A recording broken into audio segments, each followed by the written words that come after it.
কি গো শুনছো, শীত তো পড়ে গেল। হ্যাঁ, শীত তো পড়ে গেল। এবার লেপ আর কম্বলগুলো বার করতে হবে। তো যাও বার করো।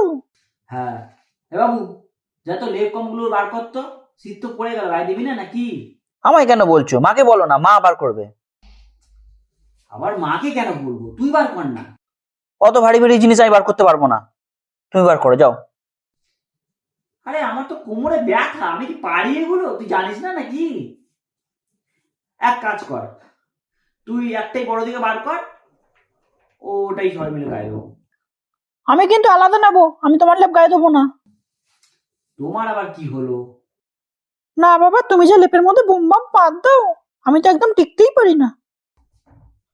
তুই এইভাবে বলছো?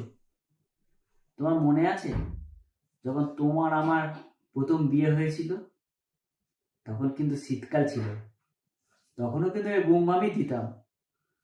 তাও কি তুমি ওই লেপের ভেতর মাথা না গুঁজে থাকতে পারতে? আমাকে ওই অবস্থায় জড়িত না ধরে কি ঘুমাতে পারতে বলো তো?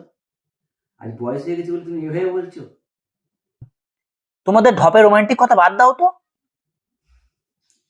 তুই বেশি না কথা বলে যা, লেপ কম্বলগুলো বার কর রোদে দে, ছাদে যা।